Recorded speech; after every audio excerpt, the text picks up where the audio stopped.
El padre Valentín de Torrente, en una entrevista publicada en el diario Nuevo Mundo en el año 1928, defendió que muchísima más importancia tiene en la obra de la educación, según mis escasas luces, el factor maestro, léase educador, que el método. Sin embargo, en el día de hoy, todas las atenciones son para el método, y aquel, el educador, queda descuidado. ¿Qué sería de un método, por más complejo que fuese, sin el aliento vivificador del maestro, del educador?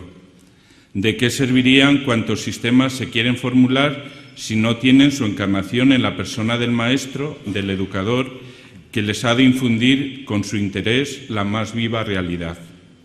Ahora bien, ¿qué es ser educador? ¿Cómo se forma y se mantiene en forma un educador? El doctor y educador José Antonio Marina se enfrenta a estas preguntas con la mirada del filósofo y del pedagogo, analizando los problemas como la selección, la formación, los incentivos, el aislamiento y el liderazgo. El doctor José Antonio Marina ha dedicado toda su labor de investigador a la elaboración de una teoría de la inteligencia que comienza en la neurología y termina en la ética. La función principal de la inteligencia no es conocer, sino alcanzar la felicidad y la dignidad. Dentro de este proyecto ha dedicado libros a la creación, los sentimientos, la voluntad, el lenguaje, la ética, el miedo, la religión y la política. Ha sido galardonado con numerosos premios, Anagrama de Ensayo, Premio Giner de los Ríos a la Innovación Educativa y Premio Nacional de Ensayo.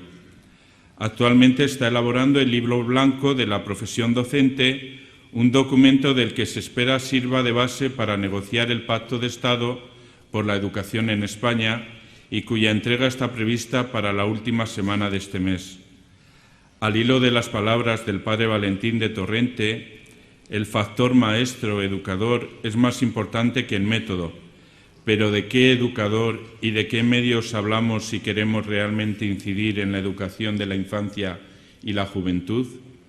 Con ustedes, el doctor y educador don José Antonio Marina, con su ponencia El educador, comprendiendo el presente y mirando al futuro. Le damos la bienvenida a este tercer Congreso Nacional de Pedagogía Amigoniana con un fuerte aplauso.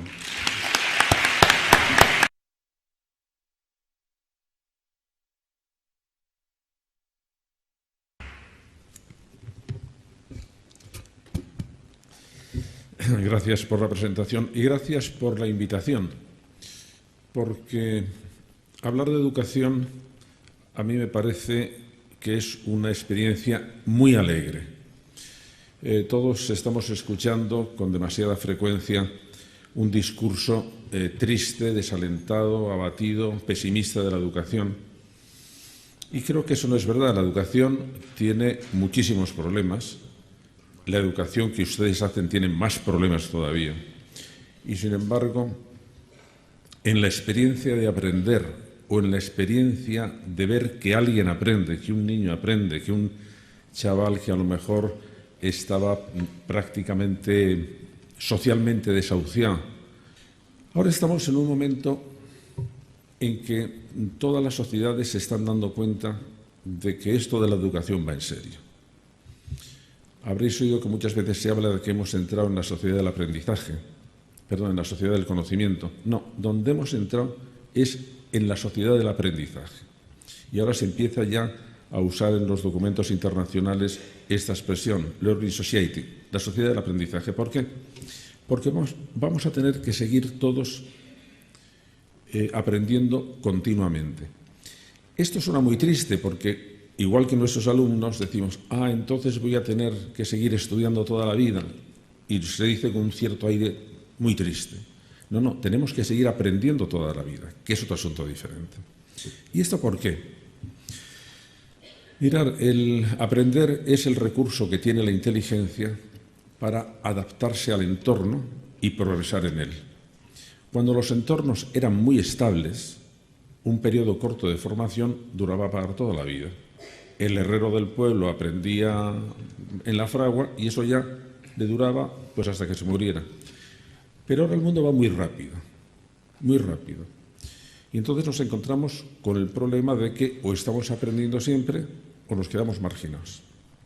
Y esto respecto de nuestros alumnos y respecto de nosotros como educadores nos plantea retos diferentes que se añaden a los que teníamos siempre. Cuando estéis hablando en este momento con un alumno que está en dificultades, decir, mira, lo que tengo que hacer es sacarle de la dificultad. Entonces hay el presente inmediato es lo que prima, pues porque ese chico o esa chica están en un riesgo grave del que tenemos que sacarle. Pero cuando enfocamos la educación desde una perspectiva más objetiva, nos damos cuenta que tenemos un problema, que es que tenemos que educar a nuestros chicos para un mundo que no sabemos cómo va a ser, donde van a trabajar con herramientas que no están inventadas, donde van a pensar con sistemas conceptuales que no están inventados y donde van a tener que enfrentarse a problemas que no sabemos cuáles van a ser. Y entonces, ante una situación de indefinición tan sumamente grande, se nos plantea el problema de decir, ¿y qué les enseñamos? Fijaros, ahora empieza a manejarse también una palabra, que en realidad es un acrónimo, un conjunto de unas siglas, digamos, que en España todavía no se ha popularizado. ¿Habéis alguno de vosotros escuchado la palabra VUCA? V-U-C-A. Pues os voy a decir lo que significa. VUCA es lo que se supone, son las iniciales de lo que se supone que va a ser el mundo al que se van a enfrentar nuestros críos. La V es de volatility, que va a ser un mundo muy cambiante, donde ni las profesiones se van a consolidar, van a tener que cambiar de trabajo. No es que sea un mundo muy acogedor, pero es el que va a haber. Y entonces tenemos que desarrollar en ellos las capacidades suficientes para enfrentarse con lo que es previsible que tengan. La U es de uncertainty, es un mundo muy incierto, porque la incertidumbre aumenta paradójicamente cuanta más información tenemos. Cuando tienes muy poca información, puedes tomar con esa información, pues tomas las decisiones que sean. Pero si estamos al tanto de lo que pasa en todo el mundo, si nos bombardea la información, si de todo se nos ofrecen muchas cosas, el mundo se vuelve más difícil todavía de tener decisiones. La C es de complejidad. ¿Por qué? Pues porque, ya sabéis, el aleteo de una mariposa en China puede producir un ciclón en el Caribe. Es decir, todo esto, o dicho en términos más prosaicos, si de repente China baja su producción, despiden a gente en México, porque todo está enormemente conectado. Y por último, la A de ambigüedad, porque nos resulta muy difícil reconocer patrones de hacia dónde van las cosas. No sabemos muy bien cómo definir sin introducir nosotros nuestra manera de juzgar las cosas, nuestros prejuicios. Es decir, y todo esto es muy, muy complejo. ¿Y con esto qué hacemos con nuestros alumnos? Bueno, afortunadamente empezamos a saber mucho más de educación de lo que sabíamos y empezamos a darnos cuenta de que hay cosas que creíamos que no se podían aprender y que, sin embargo, se aprenden, para bien o para mal. Y eso es a lo que yo me dedico fundamentalmente. Yo dediqué gran parte de mi vida, toda mi vida, a investigar sobre la inteligencia. ¿Cómo funciona la inteligencia? ¿Cómo funciona la inteligencia cuando hace cosas muy notables, como inventar, hacer obras de arte, hacer literatura, organizar empresas? ¿Cómo hace esas cosas la inteligencia? Luego me di cuenta de que la inteligencia era más compleja de lo que pensábamos, porque cuando yo empecé a estudiar se creía que la función principal de la inteligencia era conocer y que entonces la ciencia era, digamos, la culminación de la inteligencia. Pero claro, con eso se había dejado fuera del campo de la inteligencia, por ejemplo, las emociones. Ahora está muy de moda hablar de la inteligencia emocional, Cuando yo publiqué El laberinto sentimental en el año 93 o por ahí, coincidió casi con la aparición de un libro muy famoso de Goleman, La inteligencia emocional. De las emociones no se hablaba, no se estudiaba, no estaba introducido en los programas de las universidades, porque allí únicamente ocupaban, en todo caso, un capítulo de una asignatura mayor que era motivación. Entonces, motivación era el curso y había una leccioncita, así, para salir del paso. Sí, también hay esto de las emociones. Claro, resulta que cuando nos dimos cuenta de que prácticamente todo lo que hacemos, lo hacemos o bien para mantener nuestro estado de ánimo, si es bueno, o para cambiar nuestro estado de ánimo, si es malo. De manera que las emociones estaban integradas dentro de nuestro comportamiento, dentro de nuestra manera de dirigir la conducta. Y entonces se fue hacia ahí. Ahora la inteligencia emocional. Pero claro, como siempre damos bandazos, entonces llegó un momento que dijo, ahora todo es inteligencia emocional. Aquí todo lo arregla la inteligencia emocional. Bueno, vamos a verlo, porque la inteligencia emocional de por sí arregla o no arregla. Un ejemplo. ¿Es importante la empatía? Hombre, importantísima. ¿Por qué? Porque la empatía me permite comprender lo que dice el otro. Pero yo no conozco a gente más empática que los timadores. Los timadores te clavan. Vamos, es que te ven hasta las entretelas. Entonces, la empatía es buena si se incluye dentro de un marco mayor, que es un marco ético. Fijaros que nos hemos, por un exceso, ya sé que aquí hay muchos psicólogos, y la psicología unas veces ha entrado bien en la educación y otras veces no ha entrado tan bien. Y os voy a poner un ejemplo. Uno de los episodios más extraños de la historia de la psicología, tanto que yo la dediqué a un libro que tiene un título como de novela policíaca, que era El misterio de la voluntad perdida. ¿Por qué?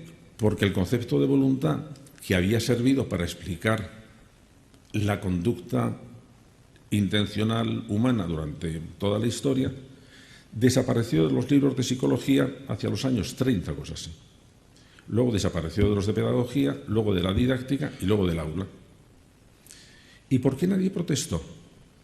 Bueno, nadie protestó porque había sido sustituida por un concepto que parecía más claro, más científico, más mensurable, que era el concepto de motivación. Pero claro, son dos conceptos de direcciones contrarias. La voluntad es que yo decido. En la motivación, el motivo tira de mí. Y entonces nos hemos metido en un callejón sin salida porque se ha llegado a decir y lo que pasa es que no tengo tiempo, no tengo ni tiempo ni cercanía, si no os lo preguntaría. ¿Se puede hacer una acción para la que no se está motivado? Los psicólogos dicen no. Algunos psicólogos dicen no. Pero claro, imaginaros que un día se os estropea el grifo y llamáis a un fontanero. Y el fontanero viene y os hace una chapuza. Y cuando vais a protestar, dice, pues mire usted, señora, o mire usted, señor, yo es que ese día no estaba motivado para el grifo. Y como usted comprenderá, como no estaba motivado, no pensaría que yo podía arreglarle el grifo bien. Diríamos, mira, tú lo que tienes es una cara dura que te la pisas. ¿Por qué? Hombre, porque naturalmente que es ideal hacer las cosas motivado, que significa tener ganas de hacerla. Pero todos sabemos que tendremos que hacer muchas cosas que no tenemos ganas de hacer.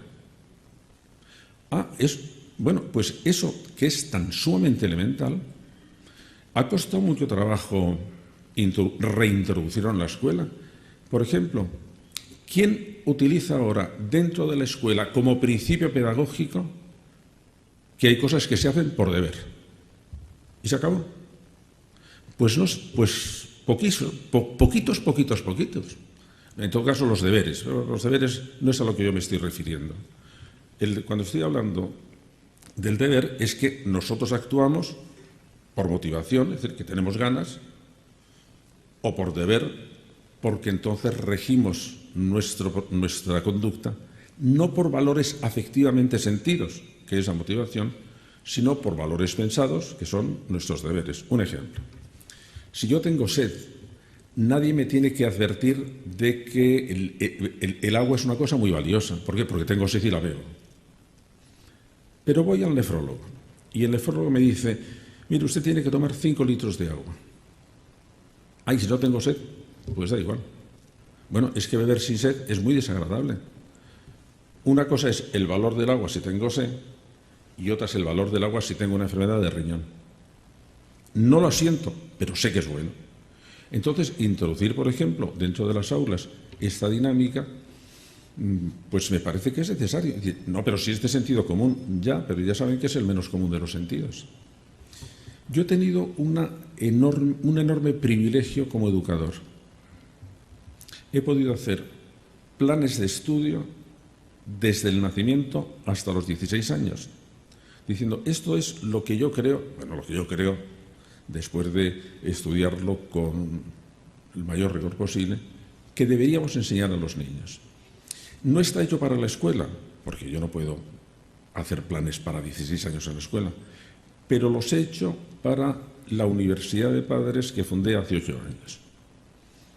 Es una universidad para padres online, no es presencial, a la que os invito a todo que entréis, es www.universidadepadres.es, y donde ayudamos a los padres en su función educativa desde el último trimestre del embarazo hasta los 16 años, con una peculiaridad, que los padres y madres se matriculan según la edad de su hijo, porque los consejos pedagógicos generales no valen para nada.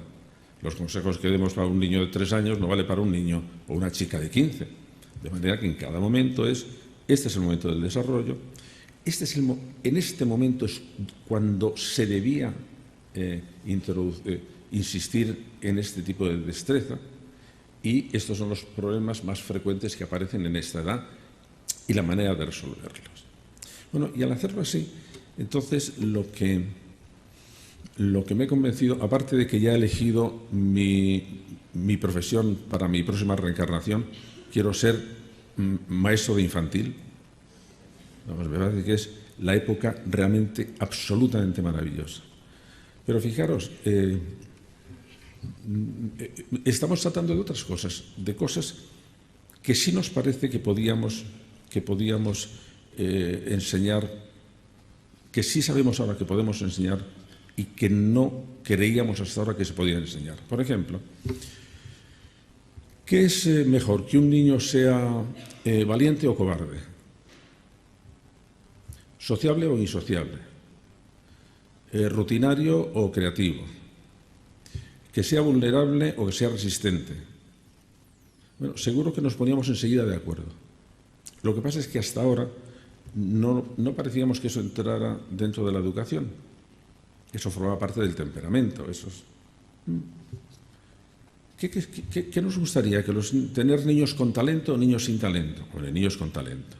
Pero fijaros, hasta ahora habíamos pensado que estas cosas veníamos de fábrica con ellas. Por una equivocación muy curiosa. En el concepto de talento, ya sabéis que talento era si ahora os preguntara, seguramente diríais que el talento es un don innato. Y sin embargo, la historia de la palabra, que es muy curiosa, no va por ahí. Talento, ya sabéis que era una moneda en todo el Imperio Romano de mucho valor. Y cómo de ser una moneda de mucho valor pasó a significar las competencias especiales que tiene una persona. Pues por una influencia evangélica. En el momento de la parábola de los talentos, ¿os acordáis que un señor se va afuera y deja a sus criados, a uno un talento, a otro 3, a otro tal, y al venir les pasa factura? Entonces ahí los comentaristas después lo que insistieron es en la moneda que había dado a todas las personas, cuando la parábola era sobre la inversión que habían hecho de esa moneda. Y por tanto la moneda no tenía importancia. Lo que tenía importancia es, ¿pero qué has hecho con esa moneda? Bueno, eso es lo que hace que yo utilice mucho la palabra talento, que no tiene ningún tipo de rigor científico, pero que yo creo que sí debemos dárselo o debemos utilizarlo, porque con la palabra inteligencia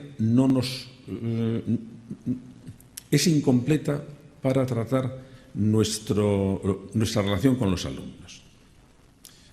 Fijaros, la historia de un alumno mío de 17 años, primero de bachillerato. Era un chico extraordinariamente inteligente porque tenía un cociente intelectual de 150 más o menos. Muy, muy inteligente. Y además muy estudioso, de manera que era la perfección como alumno. Ya. Pero ese curso llega a la conclusión de que él es más inteligente que sus compañeros, sin duda, y más inteligente que sus profesores, pues casi sin duda. Le gusta manejar dinero, le gusta mandar a la gente, se hace cabecilla de un grupo de chicos del barrio marginados de la escuela. Bueno, resumiendo, al año siguiente no va al instituto, le pregunto, oye, ¿por qué no vas? En el instituto no me enseñan nada práctico, lo interesante está en la calle. Resumiendo, tiene 26 años y está en la cárcel por tráfico de drogas. A ver, contestad una pregunta. ¿Este chico es inteligente o es estúpido? A ver, los que crean que es inteligente, que levanten la mano, si os veo. Bueno, un poquito.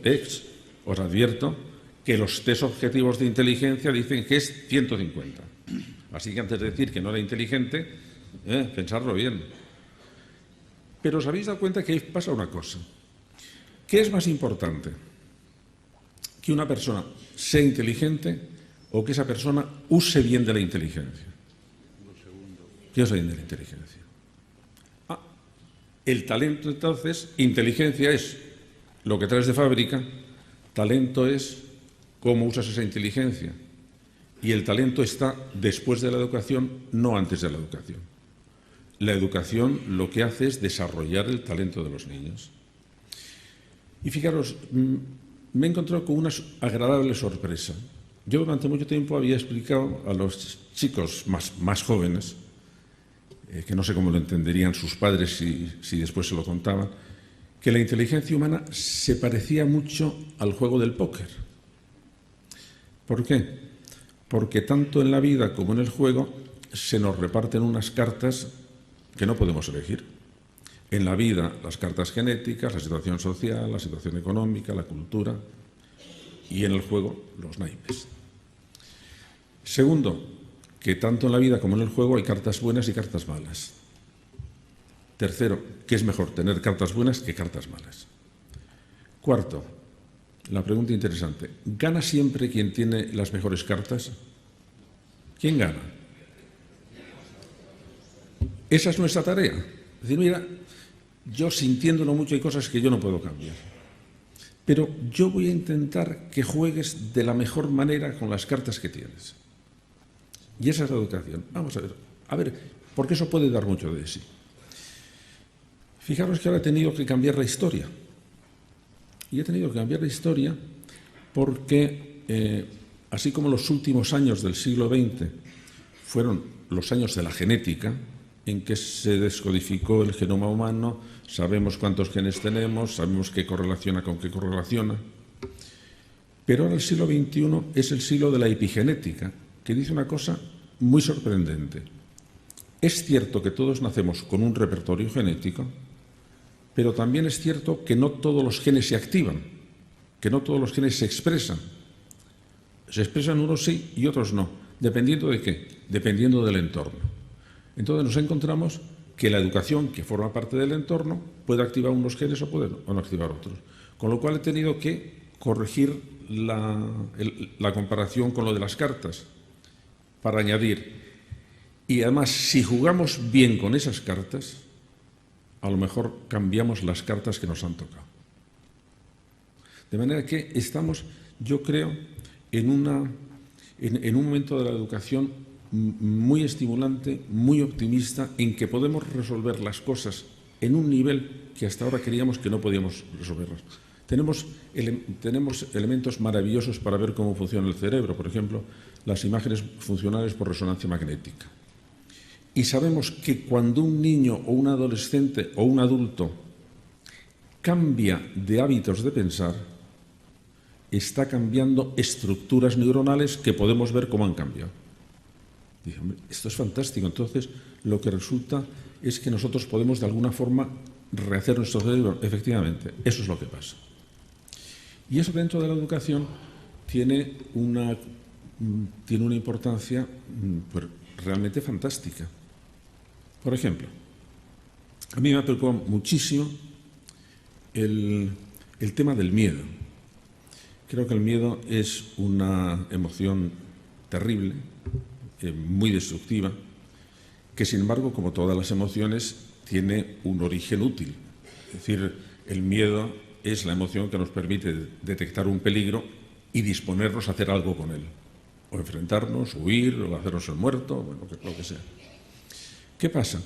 Que sin embargo, nosotros podemos tener miedo a cosas que no son verdaderos peligros. Que creemos que son peligros, que nos inventamos peligros. Podemos tener miedo a decir que no a una cosa. ¿Por qué voy a tener yo miedo a decir que no? No, pues por el qué dirán, por la presión social.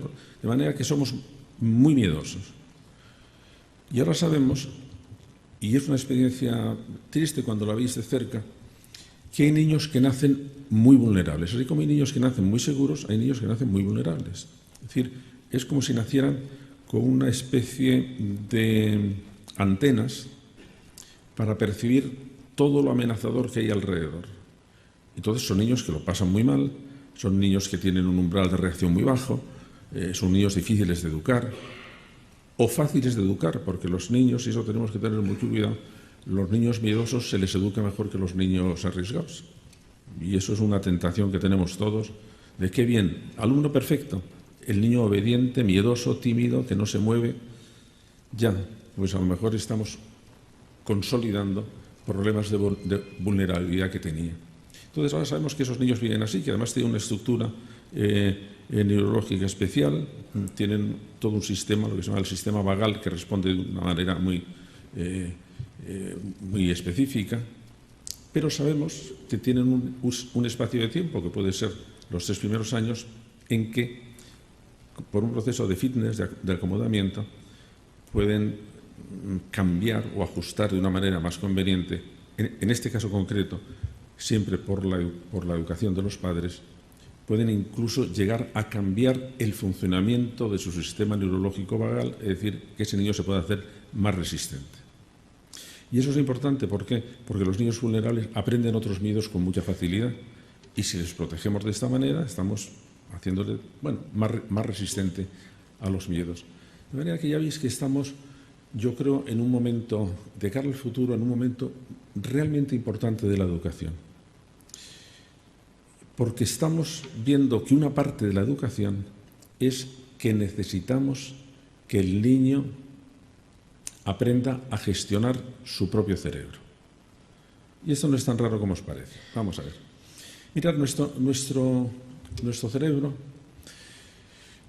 por oposición al de los animales, tiene 2 pisos, por decirlo así. En el piso de abajo, que se le compartimos con los animales, estamos continuamente haciendo muchas operaciones que no sabemos cómo las hacemos porque solo vemos a veces el resultado. De manera que estamos continuamente viendo, por ejemplo, nosotros que podemos manejar al leer lo que se llama 45 bits, que son 45 unidades de información por segundo, estamos recibiendo por segundo más de 11 millones de bits. ¿Qué hacemos con los otros, los que no son los 45? ¿Qué hacemos con eso? Nosotros no lo sabemos. Nuestro cerebro sí, los trae, los filtra, los relaciona, los guarda, De manera que estamos siempre con una especie de una enorme maquinaria que está ahí funcionando, pero que solo un poquitín de lo que funciona pasa al piso de arriba, que son las cosas de las que somos conscientes. Un ejemplo. Vamos a ver, responder una pregunta. ¿Habéis estado en Australia? No. Muy bien. ¿Habéis tenido dudas para contestarlo? No. Lo habéis hecho bastante rápido, con unos 100 milisegundos. Bueno, la pregunta interesante viene ahora. ¿Cómo habéis sabido que no habéis estado en Australia? No, ahora vais a buscar alguna explicación, seguro, ¿no? No, pero ¿qué habéis hecho? De repente os ha venido del piso de abajo ¿Os ha venido? No. Fijaros, si nosotros queremos que un ordenador haga eso, le tenemos que dar una relación de todos los sitios donde hemos estado, introducimos Australia, lo compara, hace un proceso de matching, y dice, no está o sí está. ¿Qué hacemos nosotros? Pues no lo sabemos. Bueno, no lo sabemos, lo que pasa es que nos hemos acostumbrado a dominar así toda esa gran maquinaria que hay. Fijaros una cosa, ¿hay algún profesor o profesora de lenguaje, de lengua? Sí, seguro. Bueno, pues fijaros, lo que estamos enseñando, que es verdad, es que en el fenómeno lingüístico, en cualquier fenómeno de comunicación, hay un emisor, hay un receptor y hay un mensaje que va de uno para otro. Hombre, es verdad. Pero oye, decir una cosa, y entonces, ¿por qué estamos hablándonos a nosotros mismos continuamente? ¿Os hacéis preguntas a vosotros mismos? Pues sí, ¿dónde he dejado las gafas? ¿Iré mañana a clase porque estoy un poquito acatarrado? ¿Me casaré? ¿No me casaré? ¿Tendré un niño? ¿Miré a la montaña? ¿Miré a la playa? Fijaros qué comportamiento tan raro. ¿Quién hace la pregunta? Yo. ¿A quién? A mí. ¿Quién sabe la respuesta? Yo. ¿A quién se la voy a decir? A mí. Dice, oye, pero ¿y por qué una cosa tan rara? Bueno, pues es una cosa tan rara porque el niño aprende desde el piso de arriba a manejar la memoria que está en el piso de abajo, respondiendo a las preguntas que le hace su madre o su cuidador. Y ese esquema le mantenemos ya siempre. Y cuando queremos buscar desde el piso de arriba algo en la memoria que está en el piso de abajo, le hacemos una pregunta. Y si tenemos suerte, la responde. Una pregunta un poco más complicada. Dar a vuestra memoria, es decir, dar al piso de abajo la orden de que os encuentre palabras equívocas. Es decir, palabras que tienen dos significados distintos. Pues gato animal y gato herramienta. Como cuesta trabajo, nuestros alumnos dicen, no lo sé, pero si le presionáis, claro que se os ocurren palabras equívocas o lo que sea. Pues banco de sentarse y banco de meter el dinero. Pues esposa de eso y esposa de casarse. Pues cardenal de herida o cardenal jerarquía eclesiástica. ¿Y cómo lo han hecho? No. Si conseguimos organizar de abajo la memoria de una manera bien, va a ser dócil a las preguntas que le hagamos. Entonces, lo que tenemos que hacer es las dos cosas, que nuestros chicos y chicas organicen bien la memoria y que luego que tengan la experiencia o que tengan, digamos, la tenacidad de hacer preguntas y buscar. ¿Por qué eso cuesta trabajo? Cuesta trabajo porque todo lo que se hace desde el piso de arriba exige atención. Y poner atención cuesta trabajo. Por eso, ahora que estamos detectando aparentemente entre un 12 y un 15% de niños con déficit de atención, las encuestas más exactas no admiten que haya como trastorno real más de un 2,5 o un 3%. El otro son niños que no han aprendido a manejar los mecanismos de atención voluntaria y se rigen por atención automática. Porque la educación de la atención forma parte de esta nueva educación que estamos intentando poner en práctica. Que es, desde el piso de arriba, vamos a ver si enseñamos a nuestros chicos a manejar el piso de abajo. Pues, por ejemplo, las emociones. Cuando el piso de arriba no es capaz de introducir controles, las emociones que vienen de abajo movilizan al niño o al adolescente o al adulto o al violento. Y entonces lo que tenemos que estar en todo momento es a ver cómo conseguimos que aprendan a controlar el piso de abajo desde el piso de arriba. Y el lenguaje interior es uno de los procedimientos estándar. Es decir, cuando un niño es impulsivo, no se ha sabido dar órdenes a sí mismo, del deseo pasa a la acción. ¿Cuál es la técnica que normalmente utilizamos? Pues el método de instrucciones de Meijenbaum, que es a ver si conseguimos que el niño se aprenda a dar órdenes a él mismo.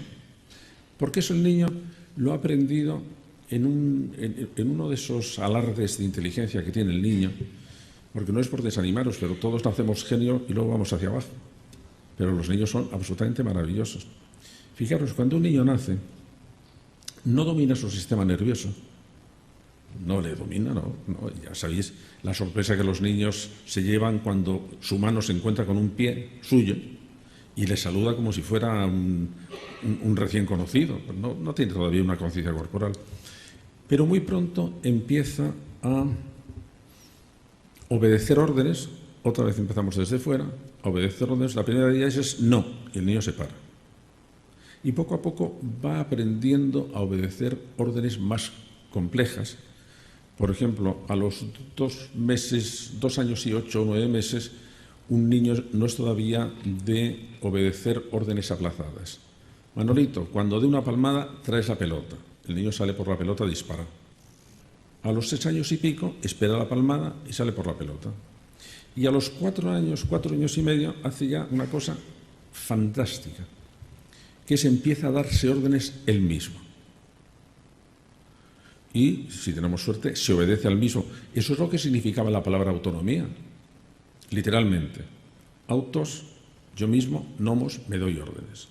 De manera que ese es un proceso que el niño lo aprende a hacer. Y ya seguimos toda la vida dando órdenes y unas veces nos obedecemos y otras veces no nos obedecemos. Pero todo eso se está jugando ahí. Y por tanto, cuando estamos enseñando a que los niños, a los adolescentes, aprendan a manejar el piso de abajo, lo que les estamos enseñando es autonomía, lo que les estamos enseñando es libertad, y cuando no se lo enseñamos bien, pues tenemos muchos problemas. Tenemos problemas de aprendizaje, tenemos problemas de conducta, tenemos problemas de motivación, tenemos problemas de impulsividad, de manera que ahora sabemos que es por ahí por donde está un núcleo realmente importante.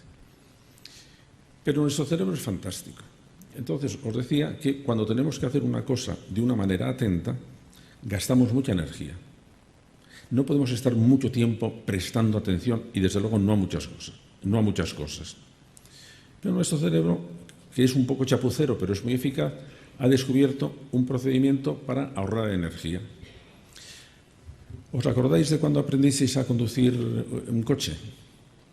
Al principio, todo lo que hacemos tenemos que hacerlo atentamente, meter la marcha, hacer el freno, el acelerador, y nos faltan manos, nos faltan pies y nos falta de todo. Pero ¿qué pasa cuando empezamos a automatizarlo? Que las cosas ya no necesitan atención en el piso de arriba porque se han incorporado al piso de abajo y ya funcionan a su aire.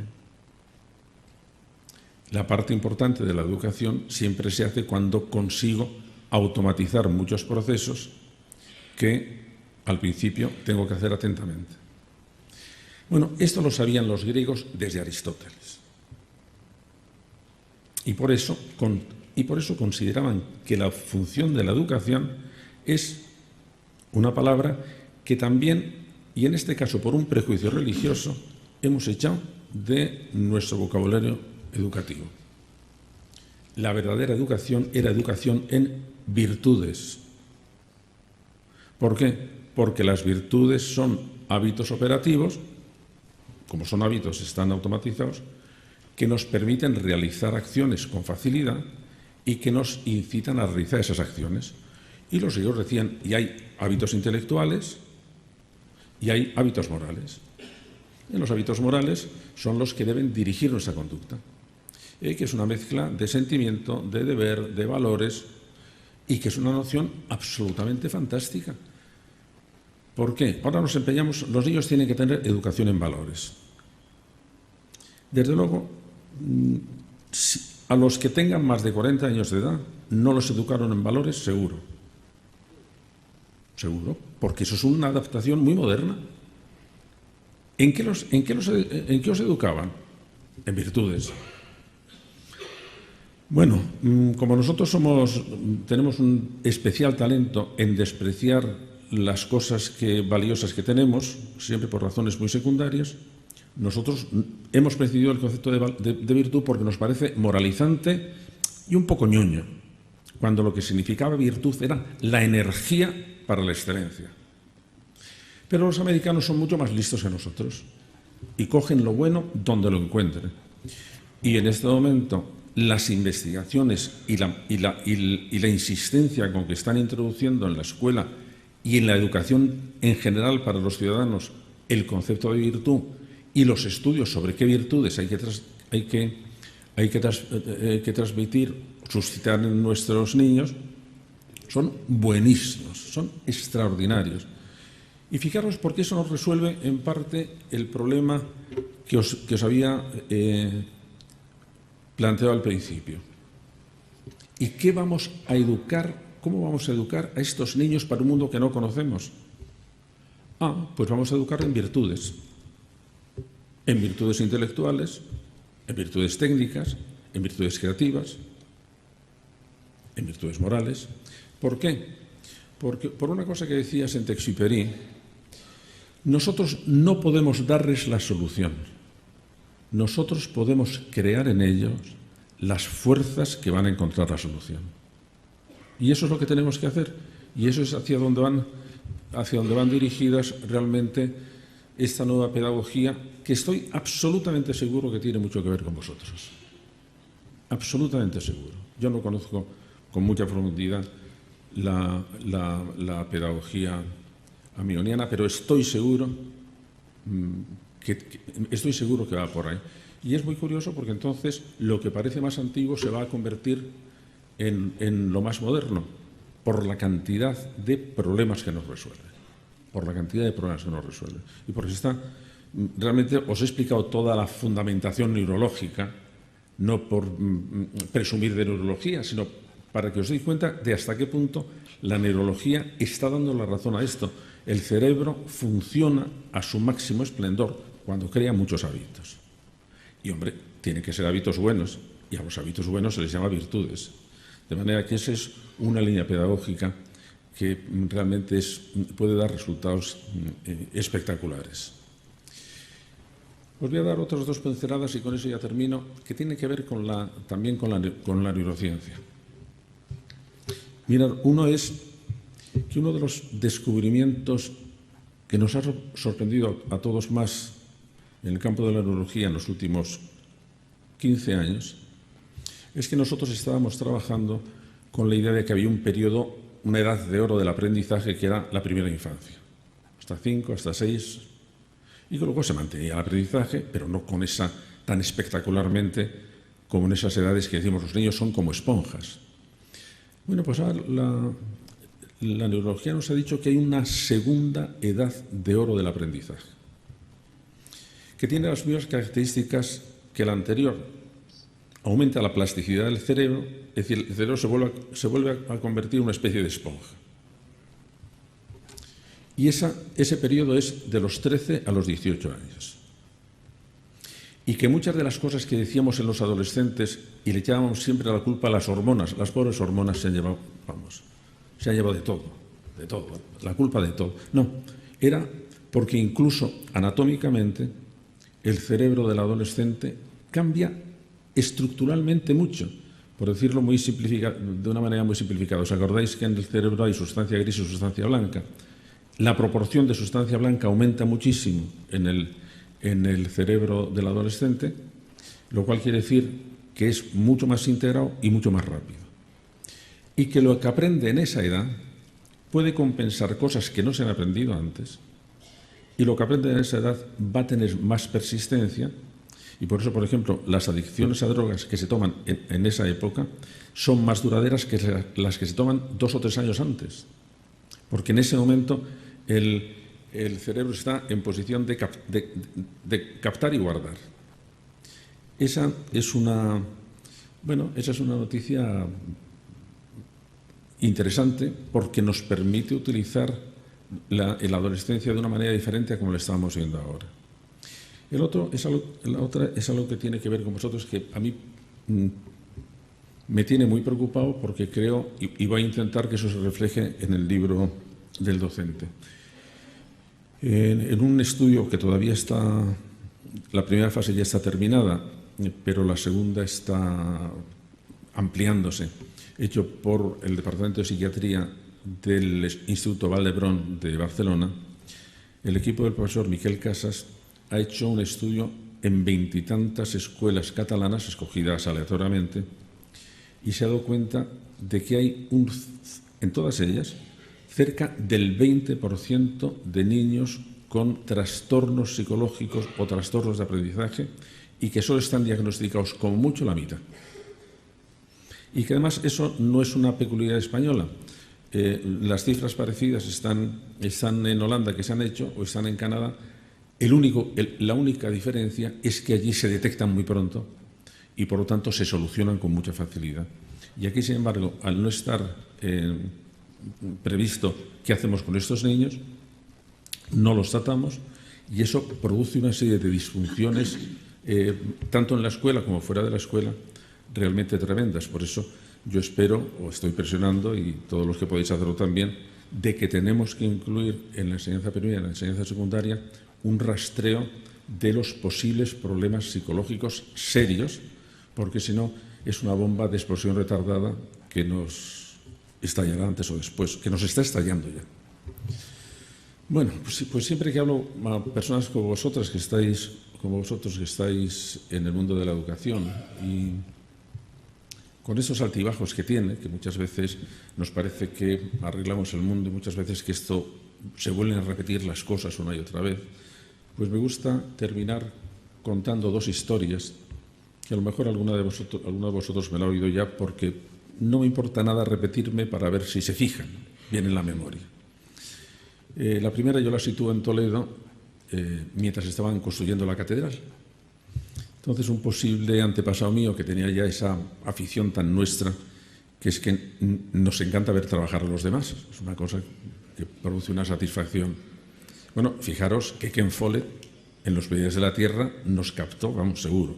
Si os cuento cómo se hace una catedral, vamos, vais a estar absolutamente embobados. Pues sí, hemos estado embobados. Bueno, estaba dando una vuelta y llega al sitio donde están los canteros, con el mazo, con el martillo. Entonces llega al primer cantero, intentar poner cara a los canteros. Llega al primer cantero y le pregunta, oiga, ¿y usted qué está haciendo? Y el cantero, que no debía tener un buen día, dice, pues aquí estoy con esta maldita piedra y con el calor que hace y el cabrón del capataz y el polvo. En fin, esto es un asco.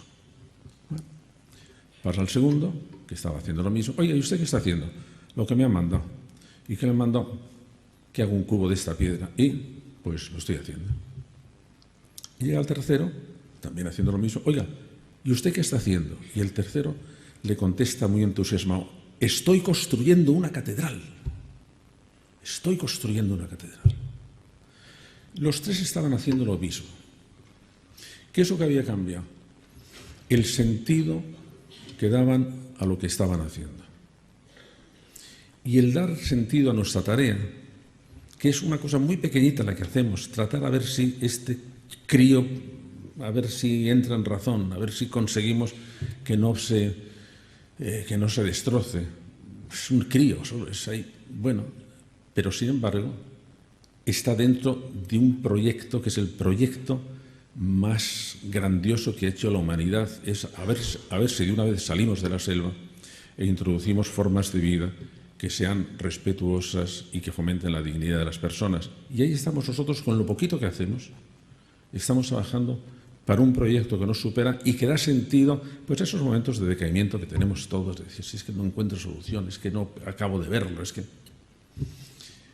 Y la segunda historia es que hace unos años tuve que hacer el prólogo para las obras completas de un gran escritor, pero que tuvo mala suerte, no triunfó, murió en el exilio, que se llamaba Max Aub. Y encontré una frase que a mí me pareció bellísima, una frase por su humildad, también por su altanería, y yo me la repito muchas veces y no tengo ningún interés por mi tumba, pero me parece estimulante. Lo que querían que pusiera en su tumba era hice lo que pude. Hice lo que pude. Y yo creo que si todos pudiéramos irnos un poco de tiempo a dormir, pudiéndonos decir sinceramente, el mundo está fatal, fatal. Pero yo he hecho lo que he podido para que no esté. A lo mejor presenciábamos un fenómeno como lo de los caleidoscopios, que está así, pero le damos un golpecito y ha cambiado la figura. Bueno, yo he hecho lo que he podido, así que ahora os toca a vosotros. Gracias.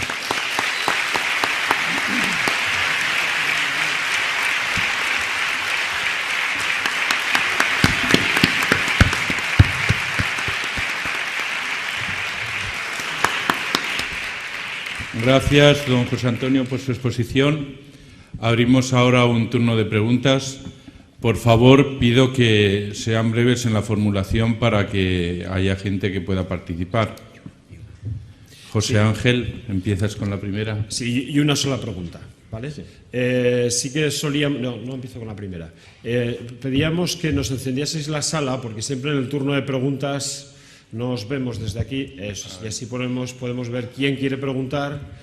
Por ejemplo, Jürgen dice que ya levanta la mano, Felipe también, Padre Cruz también, Jesús también, hay bastante gente. Es que no te veo, eres Maite, ¿verdad? Maite también. A ver, 5 a la 1, 5 a las 2, 5 a las 3, 6, Asier, ¿verdad? Asier también.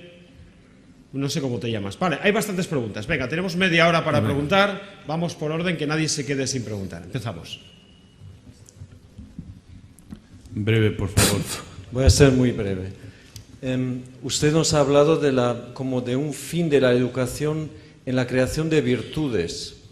Eso es como un término sin contenidos en este momento. Le pediría que nos dijera un poco en qué ve esas virtudes que deberíamos de educar en nuestros educandos. Vamos a ver, como os decía antes, y ahí no hemos avanzado mucho desde Grecia, hay virtudes intelectuales y virtudes morales, simplificando. Las virtudes intelectuales son, por ejemplo, la que seguro que muchos de vosotros estáis haciendo a través de los hábitos de pensamiento, pues por ejemplo, los de Arthur Costa, cualquiera de estos teóricos, que son hábitos para relacionar, hábitos para argumentar, hábitos para desarrollar el pensamiento crítico, hábito para hacer combinaciones nuevas, que es lo que produce el pensamiento creativo, de manera que tenemos absolutamente estructuradas los hábitos generales de pensamiento y luego van acompañados ya de hábitos específicos, por ejemplo, en distintas asignaturas. La resolución de problemas matemáticos es un conjunto de hábitos que los niños o que los adolescentes o que los grandes matemáticos van adquiriendo, porque siempre el mecanismo es el mismo. Para que una inteligencia sea muy potente en cualquier cambio, tiene que haber consolidado muchísimos hábitos previos, porque de ahí van a venir las ocurrencias. Entonces, ahora, dicho de una manera, yo acabo de explicar todo esto justo con una pedagoga que a lo mejor conocéis alguno, que es Carmen Pellicer. ¿Cómo se aplica esto ya a los programas de didáctica? Es un libro que se llama La inteligencia que aprende. Entonces ya escoger, decir, mira, son estos. Y se hacen de esta manera. Hay los hábitos intelectuales, hay los hábitos emocionales. Las emociones también se aprenden estilos emocionales distintos y, por lo tanto, lo que nos interesa es que los estilos emocionales sean lo más útiles posible. Por ejemplo, se aprende el hábito del optimismo, se aprende el hábito de la esperanza, considerado como hábito emocional, se aprende el hábito del miedo o se aprende el hábito de la valentía, se aprende el hábito de la resistencia. ¿Cómo podemos hacer que los niños soporten mejor la frustración? Eso es un hábito. ¿Cómo podemos hacer que los niños mantengan mejor el esfuerzo? Eso es un hábito. De manera que todas estas cosas están perfectamente. Hay un mapa de virtudes. Y llegamos a las virtudes morales. Y hay un libro que yo recomiendo, es un libro, digamos, para tenerlo en la biblioteca. Es un libro que hizo la Asociación Americana de Psicología. Cuando Martin Seligman, que hasta ese momento era un psicólogo especializado en tratamiento de la depresión, que había hecho realmente toda la intervención aprendida, fue un artículo que es el que produjo más investigación moderna sobre psicología, le nombraron presidente de la Asociación Americana de Psicología, que es potentísima. Y entonces lo que dijo es, bueno, yo creo que debemos dar un giro a la psicología porque nos hemos fijado más en los problemas, en las carencias o en los déficits psicológicos, y no nos hemos fijado en los recursos psicológicos, en las fortalezas psicológicas, en las virtudes psicológicas. Y entonces, de ahí ha venido toda la psicología positiva que está ahí. Pero fue un poco más, que dijo, bueno, aquí el tema es, parte de las fortalezas no son fortalezas intelectuales y emocionales, son fortalezas morales. El término de fortalezas morales en Estados Unidos suena mucho mejor que aquí, porque se considera que el fundamento de toda democracia son las virtudes cívicas, y que las virtudes cívicas, eso es lo que hay que desarrollar, y que no hay que andarse con tontadas. Pero empezaron, con la ayuda de una gran fundación, a hacer un estudio multicultural para ver si había algunas virtudes que estuvieran reconocidas como tal virtudes en todas las culturas y en todas las religiones. Y encontraron que sí. Encontraron que eran fundamentalmente las 4 virtudes principales que habían encontrado los griegos, que era la fortaleza, porque era la que permitía enfrentarse a los problemas y mantener el esfuerzo, que era la sabiduría. Los griegos llamaban la prudencia porque le daban otro sentido a la frónesis de Aristóteles, porque le daban otro sentido distinto al nuestro, que era la capacidad, primero, de captar los principios generales, y segundo, que era la prudencia de aplicarlos a los casos particulares. En tercer lugar, era lo que entonces se llamaba la templanza, que la templanza ocupaba toda la educación emocional, que es qué hacemos con esas emociones, cómo las temperamos, cómo las armonizamos. Y la cuarta, que era la que daba fuerza a todas las justicias, que era la virtud de la justicia, porque era la que permitía dirigir el comportamiento por principios éticos buenos. A eso solamente añadieron otra más, que era una cierta relación con la trascendencia. Entendida de muchas maneras distintas. Una tenía que ver con la religión, otras con el sentido de la vida, pero ahí había otro tipo de virtudes que, fijaros, sí es interesante.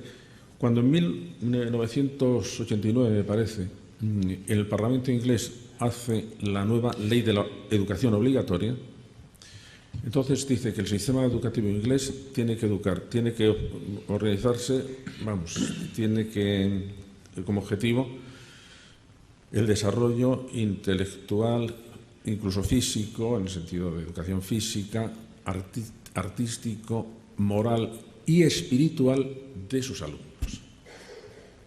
Y esta ley llega a la inspección educativa, que dices, el Parlamento lo ha dicho, esto se cumple, pero ¿qué demonios es la educación espiritual? Y ya por 3 veces ha vuelto a estudiar qué debe el sistema educativo inglés entender por educación espiritual. Y al final han dado una respuesta que dice, pero qué listos son los ingleses. Los seres humanos tienen una serie de necesidades o de preguntas o de cuestiones que no son resueltas por la ciencia positiva. Bueno, a todo el tipo de reflexión o de conocimiento que tiene que ver con esas preguntas, vamos a llamarlo educación espiritual, donde están la ética, donde está la religión, donde está la estética, donde está toda la preocupación por el sentido de la vida. Es decir, ese es el tipo de cosas que están en los seres humanos y que la ciencia no tiene nada que decir sobre ellas. Bueno, pues a todo esto lo vamos a llamar educación espiritual. De manera que ya veis que por muchos sitios se están yendo hacia cosas muy parecidas, y yo creo que esto es una buena noticia para la educación. Jesús. Sí, gracias, profesor José Antonio Marina. Gracias de todo punto de vista, por el discurso y por su contenido. Ha hecho referencia al lema de la Humanitas, maravilloso, de Vir Bonus. No ha nombrado la segunda parte, la de Dicendi Peritus, que también nos llevaría a mucha discusión. Pero hay algo que me preocupa y que hay que reconocer que es verdad. Los americanos traducen y nos invaden, sobre todo a partir del 95, con una teorización de educación en valores, unas teorizaciones. ¿Hasta qué punto Europa ha dado un paso atrás y no se está involucrando en que la concepción de lo que es un valor en la sociedad norteamericana no tiene por qué coincidir en la misma concepción que de lo que es una sociedad mediterránea? Dicho de otra manera, lo que aquí puede ser un beer bonus, en Estados Unidos puede no serlo tanto o tener unos límites éticos distintos a los europeos. Y quería preguntar si no es necesario el dar otra vez un paso al frente y volver a ser pioneros en la investigación y publicación y adaptación a la cultura mediterránea de nuestra propia concepción del valor. Bueno, yo no estoy de acuerdo por una razón. Yo utilizo con sentidos distintos la palabra moral y la palabra ética, que han estado siempre muy mezcladas. Pero vamos, a mí me parece que es importante separarlo. Una moral es un sistema normativo de una cultura, o de una sociedad, o de una religión. Y por lo tanto hay tantas morales como culturas. Hay moral católica, moral musulmana, los que acaban de hacer el horror de París tienen una concepción moral muy rigurosa, tanto que se han matado por defender sus ideas. Lo que pasa es que es equivocado. Pero vamos, el sistema nazi tenía una moral de estricto cumplimiento y los niños morían por esa moral. De manera que cada cultura tiene su moral. Esto no nos sirve. ¿Por qué? Porque se producen enfrentamientos entre morales, como la que tenemos ahora entre el Estado Islámico y el resto de la humanidad. Entonces, para solucionar este problema, lo que estamos necesitados, y lo estamos intentando, es de elaborar una ética que sea una moral transcultural, una moral por encima. ¿Cuál es hasta ahora la mejor formación que tenemos? La Declaración de los Derechos Humanos. ¿Por qué? Porque defiende los derechos de las religiones, porque defiende los derechos de la cultura y porque todas las religiones y todas las culturas acuden a ellos cuando están en peligro. Lo malo es que no acuden a ellos cuando tienen la fuerza. Entonces, lo que sí tenemos que recuperar es, sí, las culturas tienen muchísimo valor, fantástico, todo, ya. Menos en esto. En esto tenemos que apelar a algo que es supracultural. Y además hay una especie como de escepticismo generalizado que a mí me parece que es muy torpe decir, si no nos vamos a poner nunca de acuerdo. Es que es mentira, es que estamos de acuerdo en casi todo. Estamos de acuerdo en casi todo. Sobre todo si estás en un momento en que eres tú la víctima.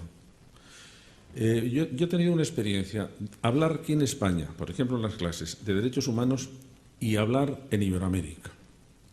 Aquí era, vaya rollo, qué pesadez. En Iberoamérica es que devoraban las palabras, porque veían que el conseguir una educación y un respeto a los derechos humanos era su salvación.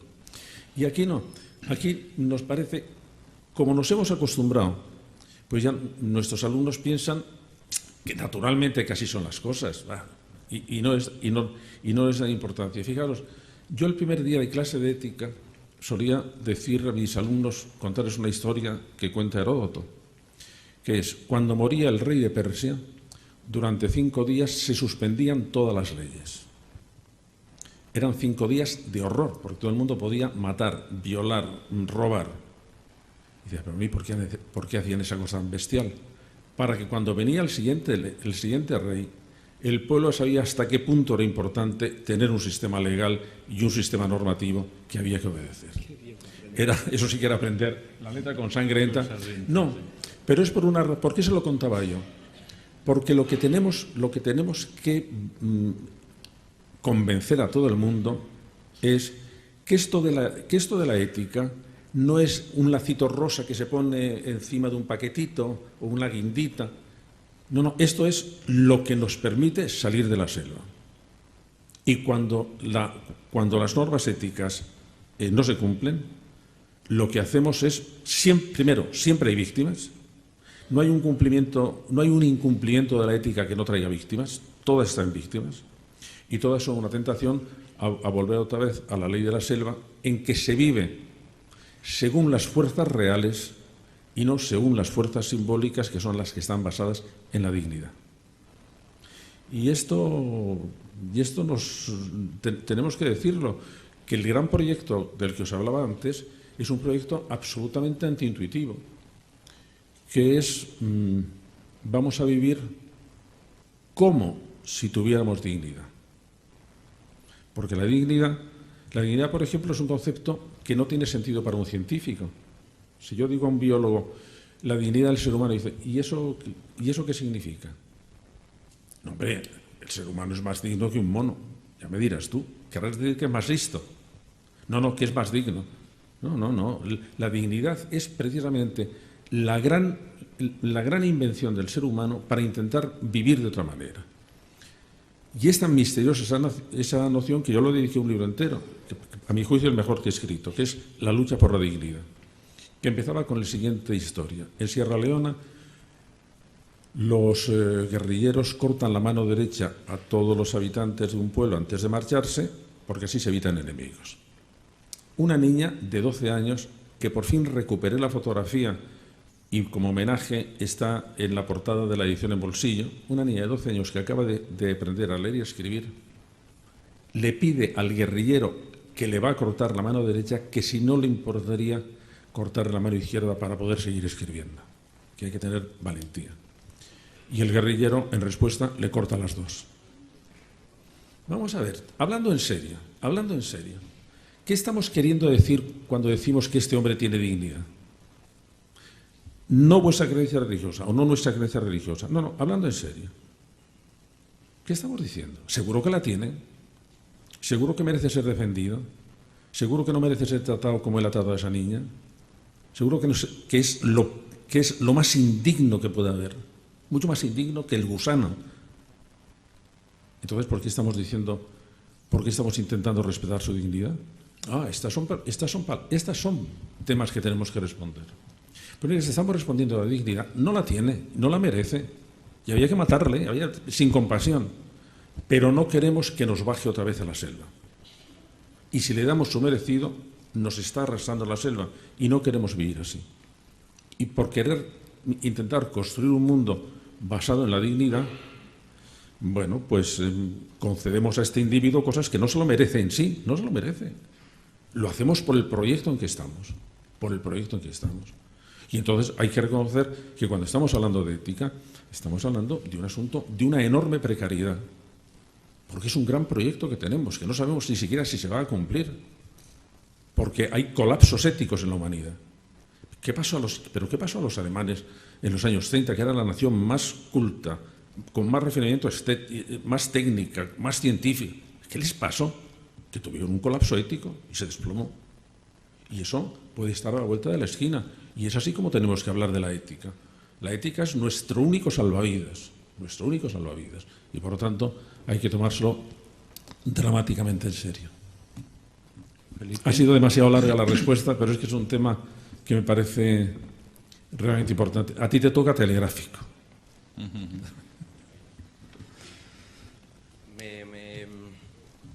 Me suscita mucha emoción el tema de la dignidad, pero mi pregunta va a ir por otro lado. Una de las líneas de investigación y de trabajo que usted tiene es lo de dar libertad para innovar a los educadores. Tenemos un uso ahora muy decorativo de la palabra innovación. Realmente la innovación, cuando es social, transforma. ¿Cómo podríamos nosotros construir entornos desde su reflexión para que haya libertad para innovar? Vamos a ver.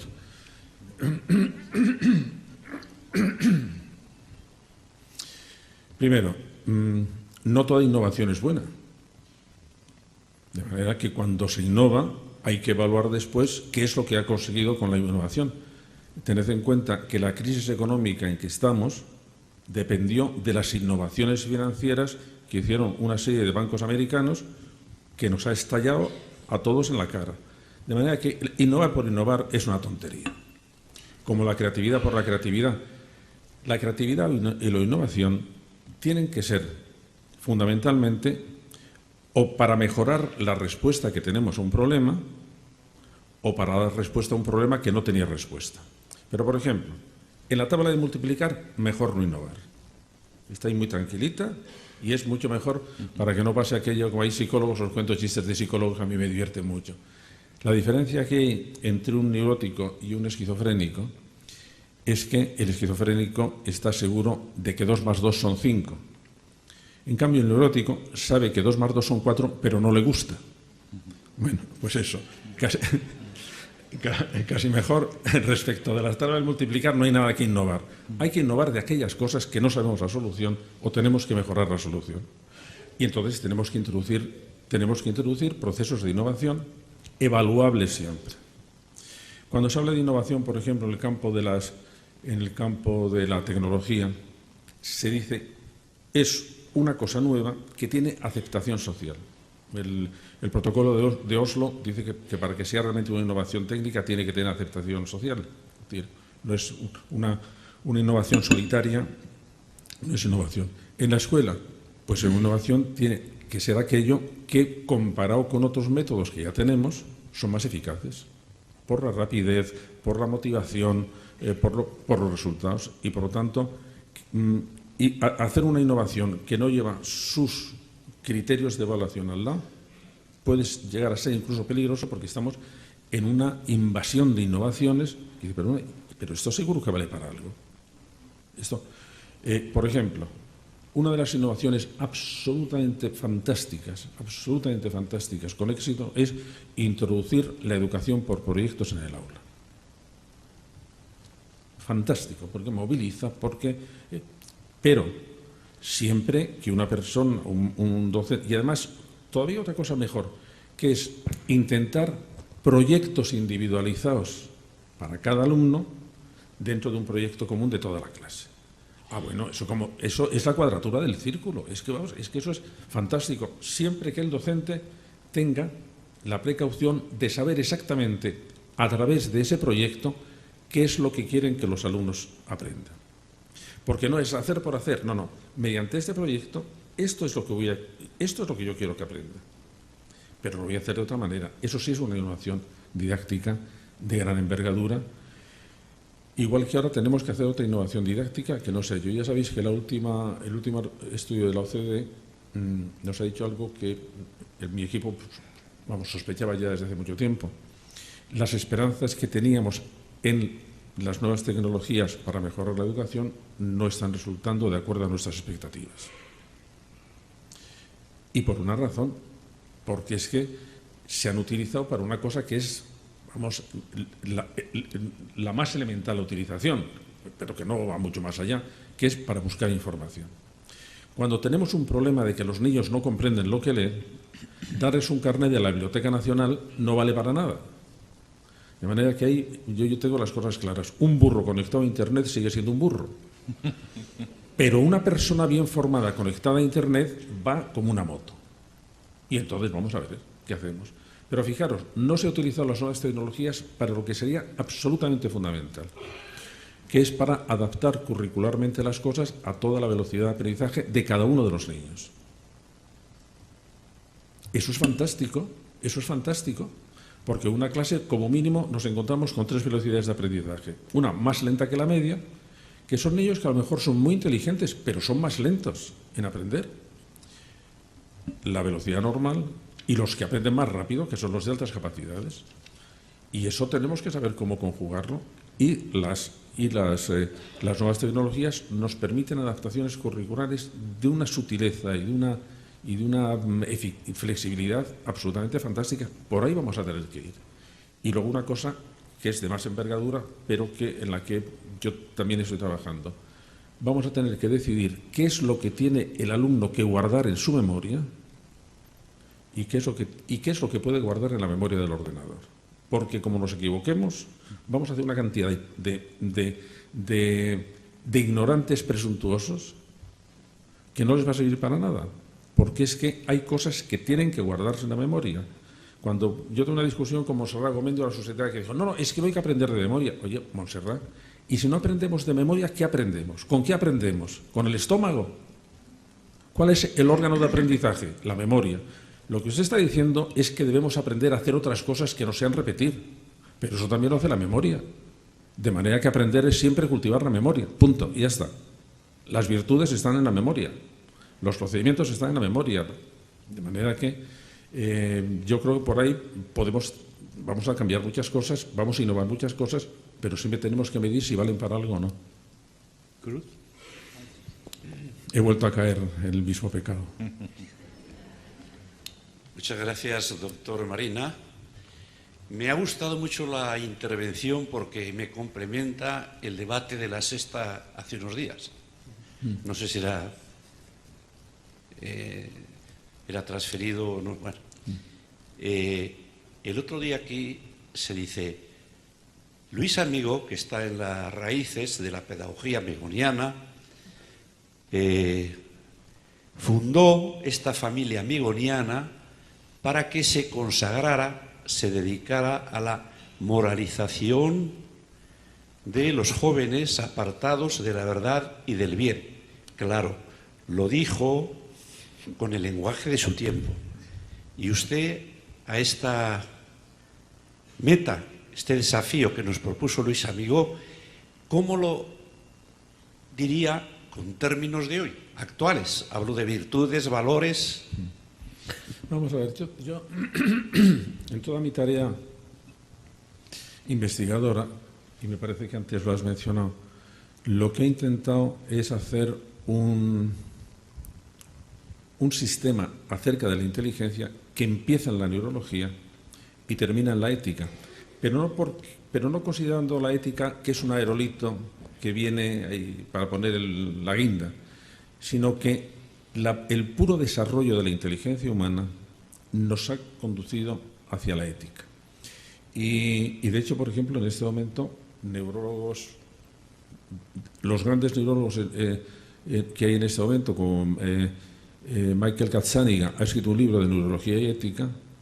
Uno de los grandísimos, que es compatriota nuestro, Joaquín Fuster, ha escrito un libro que se llama Cerebro y Libertad.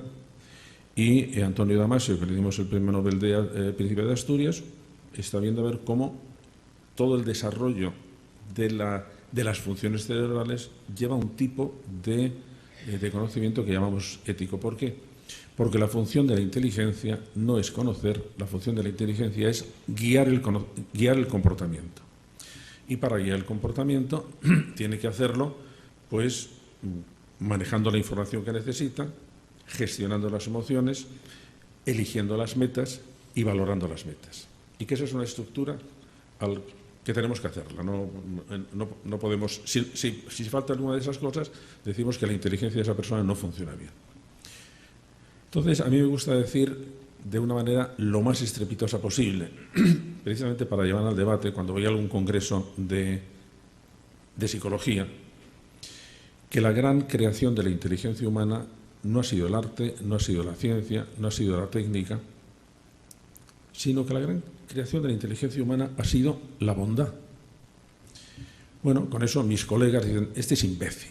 Vamos, imbécil, ya sin paliativos. Ah, sí, bueno, no, te lo voy a explicar. Ahora te lo voy a explicar. Vamos a ver. La función de la inteligencia es resolver problemas.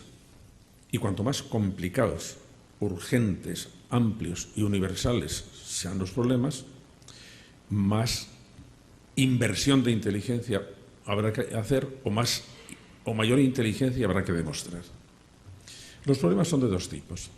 Hay problemas teóricos, que son aquellos que se resuelven cuando conozco la solución, por ejemplo, los científicos.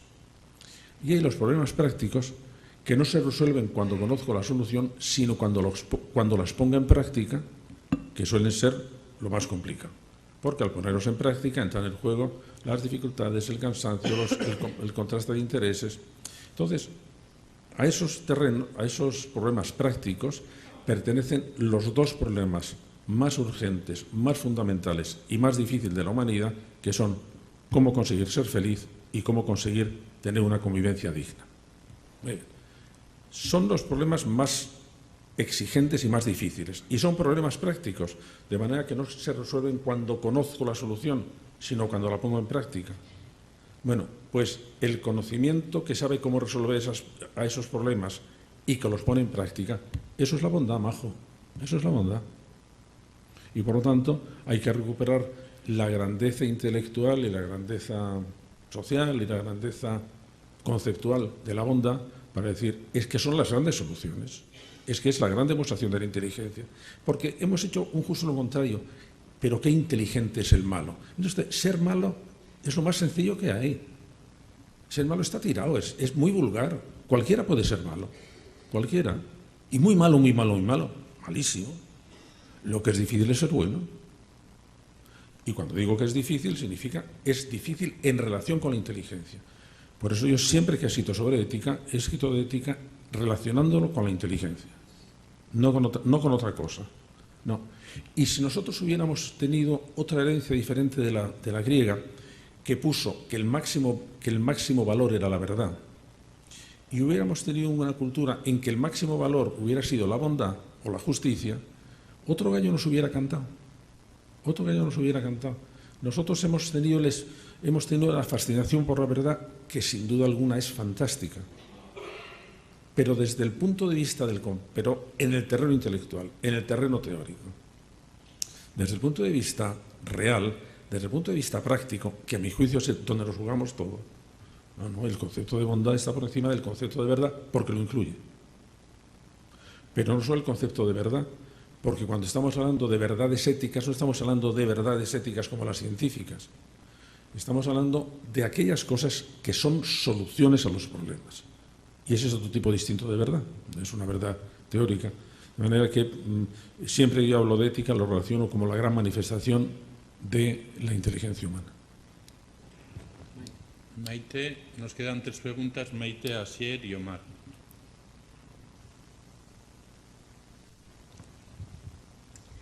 Lo mío es una cuestión muy breve. Yo creo que el fondo o la semilla o la clave del éxito de todo esto, de conseguir todos estos logros y estudios, es el educar con el corazón y que el alumno o el chaval se sienta querido. Supongo que en todos los estudios... ¿Lo repito? ¿Lo he escuchado bien? Ahora sí. Ah, vale. Es que hay mucho eco, ¿sabes? Hay mucho eco. ¿Lo repito o...? No. Ah, vale, pues Sí, eso, sí. que creo que la semilla de todo o el origen de todo es que el chaval o el alumno se sienta querido para conseguir todos esos éxitos en la inteligencia emocional, en todo lo que hemos hablado aquí. No, eso absolutamente, sin duda. Pero fíjate, eso es evidente. Y hay algo que los chicos, por muy complicados que sean, acaban reconociendo, que es cuando se dan cuenta que tú estás de su parte y que a ti te importan y que tú los valoras y que eso es absolutamente verdad.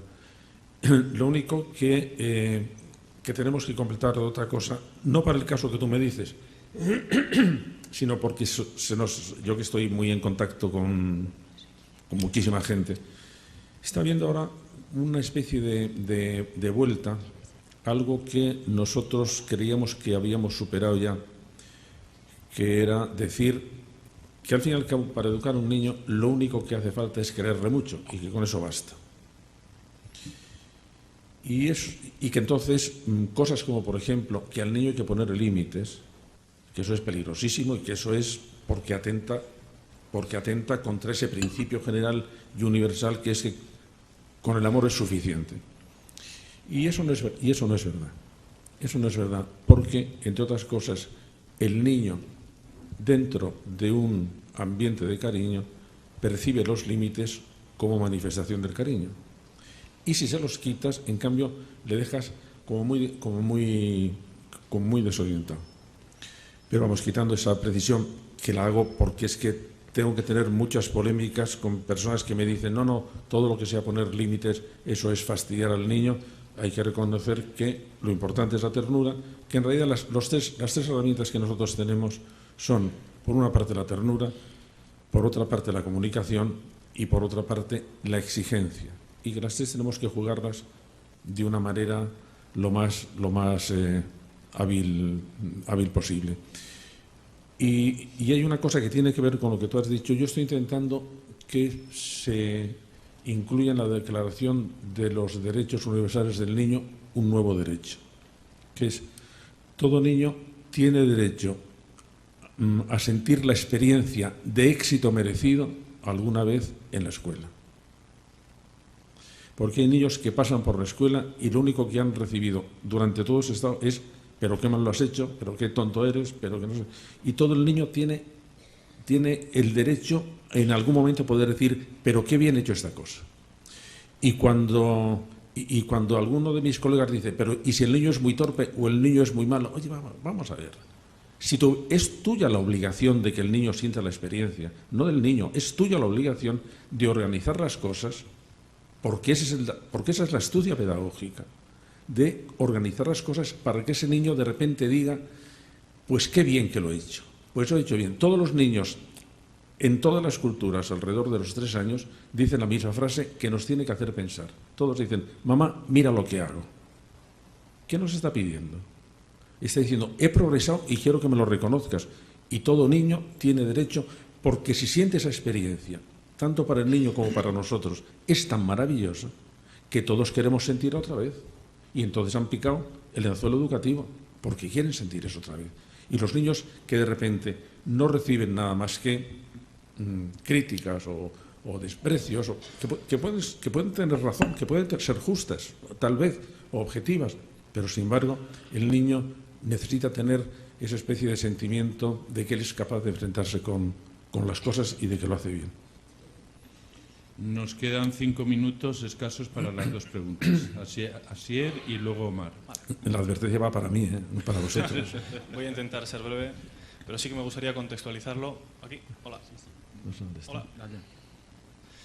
Cuando ha ejemplificado un poco el caso de este chaval que era muy inteligente, pero al final, pues como no llevó a cabo ese talento del que hablaba, no supo utilizar esa inteligencia, ¿no?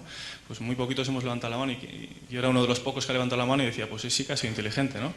Es decir, porque usted comenzaba su exposición diciendo que en la escuela se meten los niños con el deseo de aprender y salen con el deseo de aprobar, ¿no? Este niño al final perdió un poco las ganas de seguir aprendiendo y lo que dijo fue, ahí va, pues resulta que igual sí que soy inteligente, pero el que no es inteligente es el sistema en el que estoy metido o los profesores con los que no me dan exactamente lo que necesito, ¿no? Entonces yo creo que inteligencia también significa ese aspecto crítico, ¿no? Me gustaría concretar entonces la pregunta.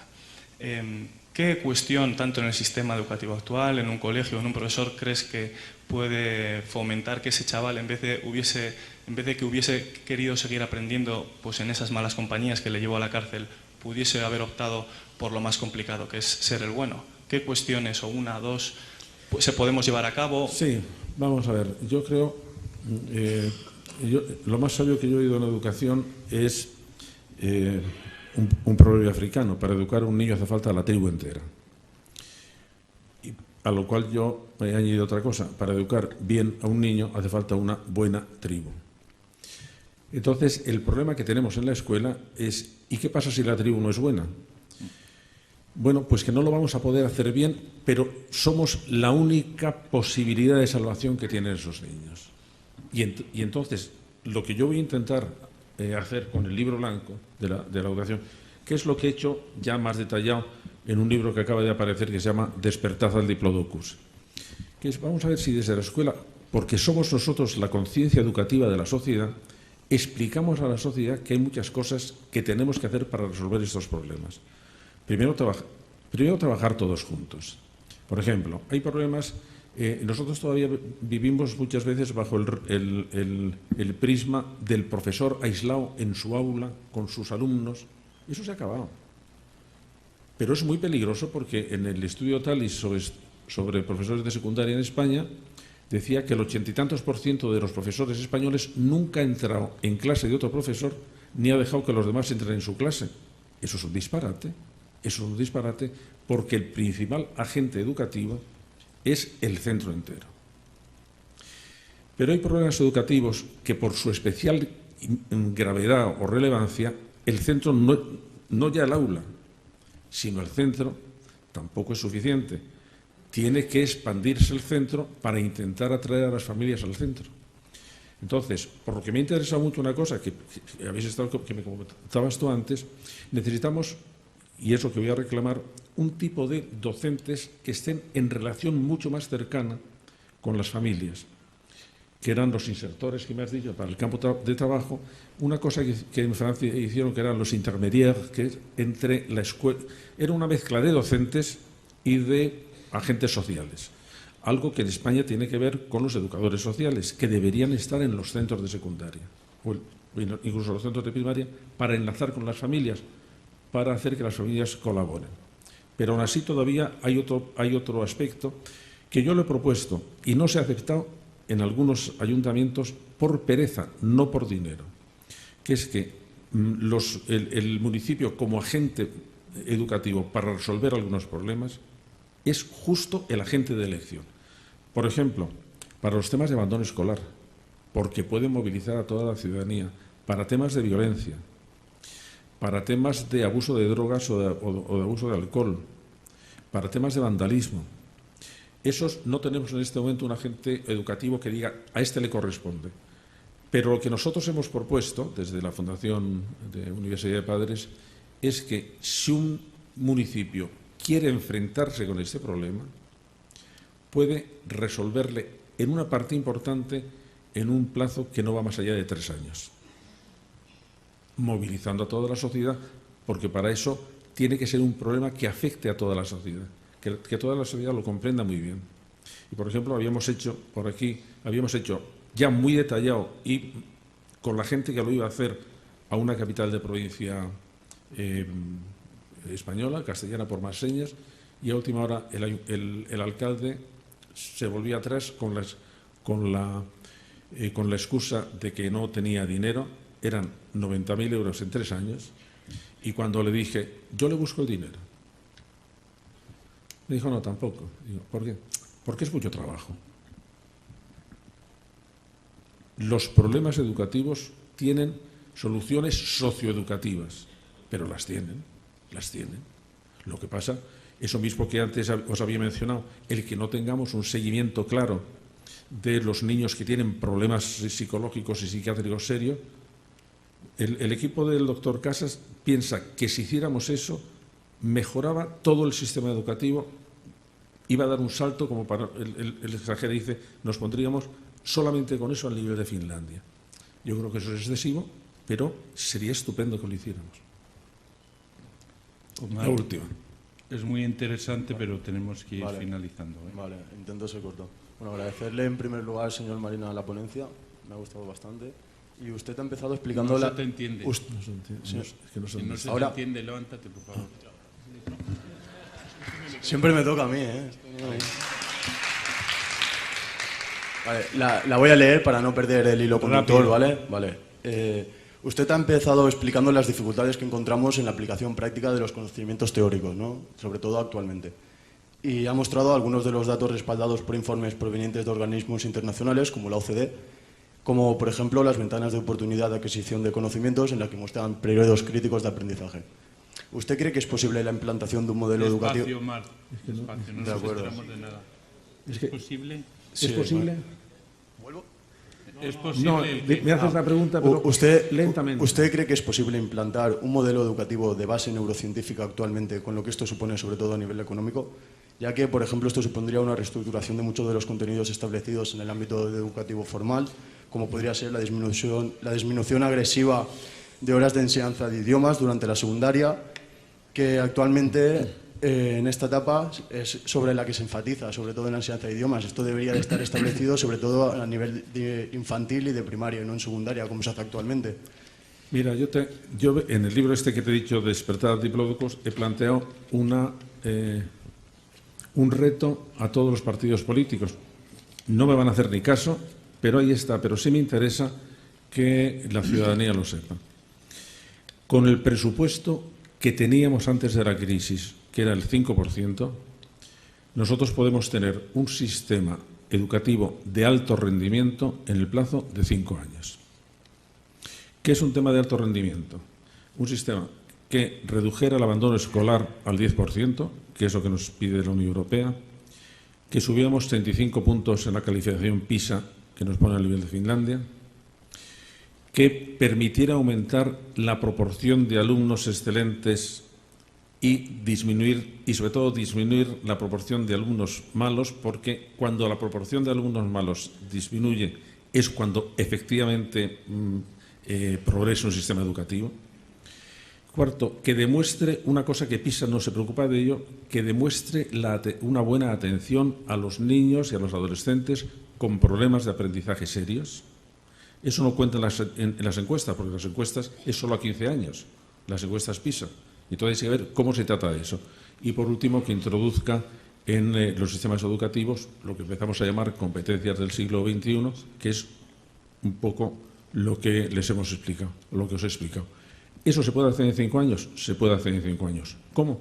Pues copiando las naciones que lo han hecho.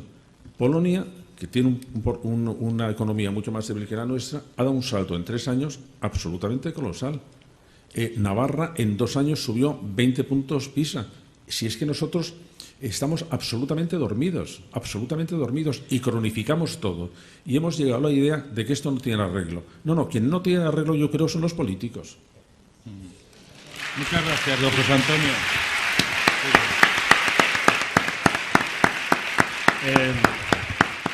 Muy bien. Sí, acabamos. Es que no me da el micrófono. Sí, le agradecemos la intervención del doctor Marina en este congreso. Antes me decía, tenéis que participar en mi libro blanco, no es su libro blanco, sino el libro blanco que le ha encargado el Ministerio de Educación, no solamente los maestros que estáis en el día a día, sino todos aquellos educadores que estáis enviando en el día a día al sistema escolar muchos de nuestros chicos. Seguro que en su libro blanco va a haber muchos maestros que van a participar, pero muy pocos educadores que les van a decir cómo nos gustaría que este sistema escolar también se adaptase y trabajase con estos chicos. Ayer hablamos de incidencia social, ¿no? Es nuestro reto. Así que es una invitación muy grande que él nos hace para enviárselo. Os he pedido a vosotros, como institución, pero os lo pido a vosotros, podéis enviarlo a la siguiente dirección: libroblanco.joseantoniomarina.net, y contesto a todos. libroblanco.joseantoniomarina.net. Porque precisamente lo que no quiero, hasta ahora los libros blancos se han hecho del ministerio hacia la escuela, y yo quiero que sea desde la escuela hacia el ministerio, de manera que me interesa mucho todo lo que me podéis decir. Entonces, Marcelo, que tienes niños, Manoli, que tenéis niños, a ver, la Fini, que tienes niños, ¿cuántos tenemos aquí hogares? José Miguel, tú tienes otra escuela, es decir, es verdad que trabajamos con menores con problemas, pero no los enviamos a canteras, los enviamos ¿a dónde? A la escuela, ¿no? Entonces, a ver si esa visión, a ver si nuestro apoyo por estos chicos también es aportando nuestra visión de la jugada al libro blanco del doctor Marina. Muchas gracias, le damos a él por su presencia y tenemos 10 minutos de descanso, solo 10.